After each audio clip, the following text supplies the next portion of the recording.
Hey guys, so welcome to day 3 of my 7-day water fast. I don't know if my mom is talking to me or not. Excuse all the noise in the background because it's a part of living with your family. You know, they don't care that you're recording. You just got to do what you got to do. So, we're on day 3, and not only am I doing the 7 days of water for the Go Road Challenge, we are in a challenge for the rest of the month where we pray for 1 hour a day, we walk for 1 hour, we worship for 1 hour, and we study the Bible and we fast.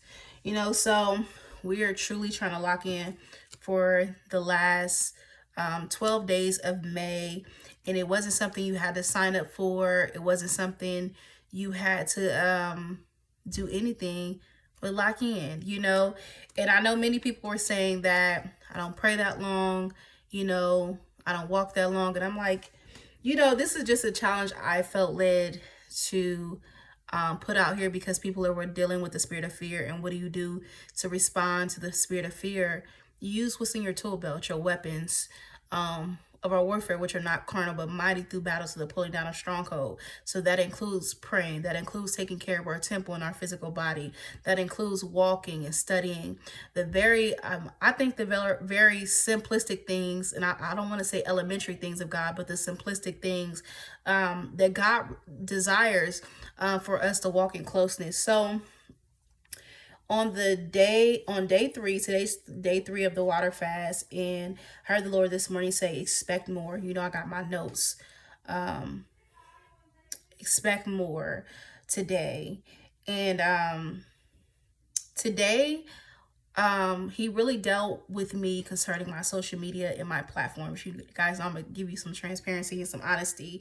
So even though I'm posting, even though I'm going rogue and I got all these different challenges that I'm doing, I want to make sure that social media is not my God. I think that we think that when it comes to serving other gods, it's just about like gods, like truly worshiping like a different God or deity. But sometimes we even have to denounce social media off the throne of our mind. So I'm looking for my screen. I got my good old notebook from Marshall's. So today he was speaking to me this morning about us dethroning social media off the throne of our mind. The Lord was talking about he's giving us new marching orders, even though it's not March, but we still have to listen. So in order to listen to God, I think the craziest thing sometimes what clogs us up is how much we consume versus how much we're producing and how much we're actually spending time on our altars to listen. So one thing that I put in place since that I am posting more, believe it or not, I'm just not always on social media. When I post, I hide my apps in my phone. If you got an iPhone, there's a hide button. So what I do is I hide Facebook, Instagram, TikTok, Threads, and even sometimes Band, which is like our church's communication, Yahoo and Google, anything that's going to keep my phone constantly notifying, constantly seeing notifications.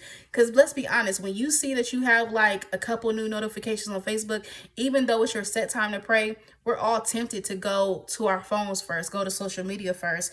And I believe that he wants us to be mindful of seeking him first.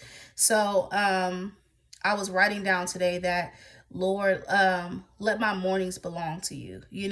Allow there to be a level of desperation and a pursuit for Jesus to denounce social media off the throne of our mind. That social media won't be the first and last of my day, that it would truly be him. That you're the very air that I breathe, and we have to lock in for the rest of May. It's really a lifetime of locking in, but you have to be intentional on setting goals, setting times, and just finding your rivers and flow. So you might say that your challenge doesn't apply to me. It doesn't. It's not compatible with my lifestyle, but you still have to develop systems and routines and habits that fit what you believe the Lord is asking you to do in this season. And he's always calling us to grow in intimacy. So that's that. And then I really just feel like I'm in a season of answered prayer. Like, I know you're not, I think on this, I don't want to consider like God a genie, But when you just choose to deny yourself and really put yourself before God and put all your worries and your concern, he starts answering things that you ain't even know that you need answered. And I just feel like I've been really intentional with my day. I have a checklist, but I'm not limiting myself to a religious box like I got to do this first, but really just flowing with God throughout my day.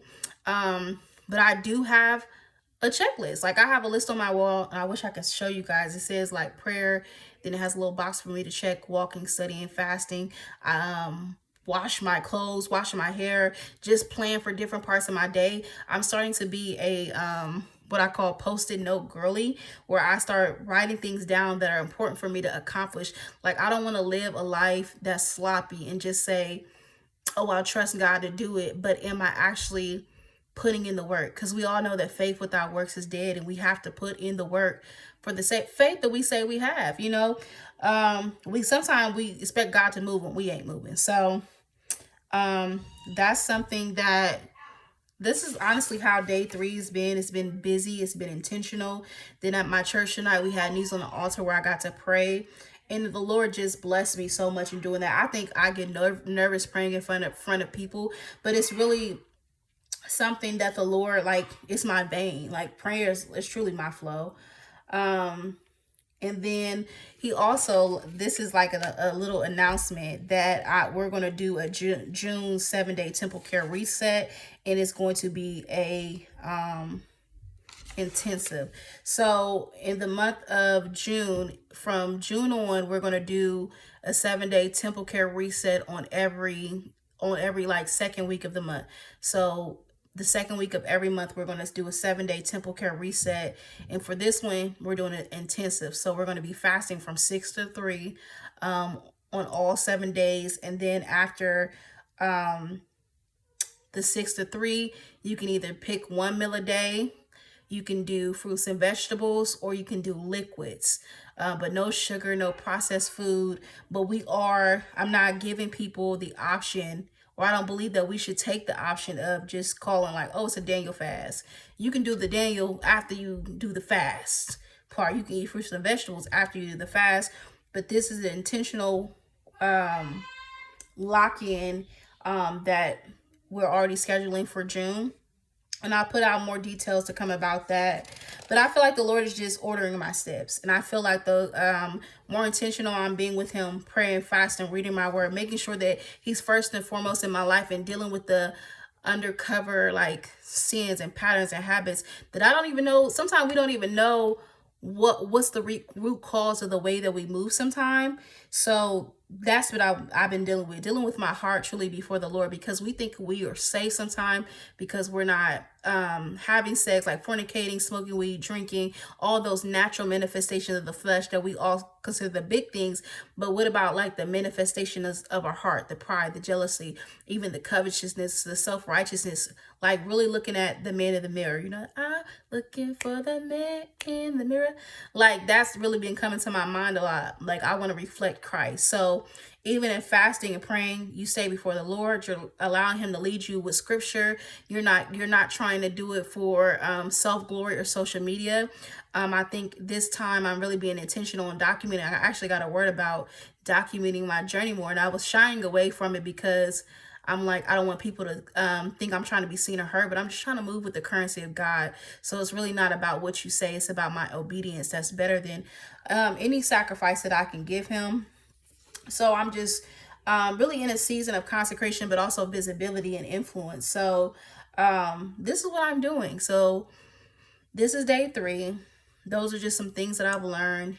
And the last thing I'll say is that you can fast and still be busy. Sometimes he's going to pull you away from people. Sometimes he's going to like make you get in rooms, and you still have to choose to not eat and still fellowship and just continue to be around your brothers and sisters, because sometimes you do need strength, and it's not always this crazy isolation that many people have said.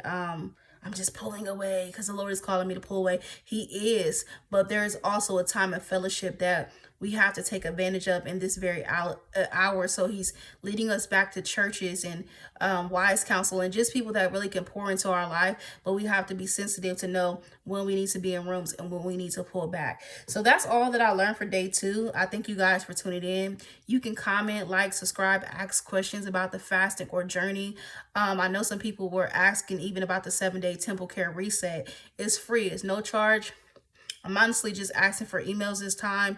I will be doing instructional videos on how to fast properly, how to come off, and just the experience and what scriptures the Lord is asking me to give out. It's going to be very simplistic, very intentional, but very intensive this time because he's seeking for us to come up just a little bit higher than what we normally do in a sacrifice unto the Lord. So guys, I will see you guys tomorrow. It wasn't supposed to be 10 minutes, but you know, I'm a little long-winded. All right, you guys have a good night and always go rogue.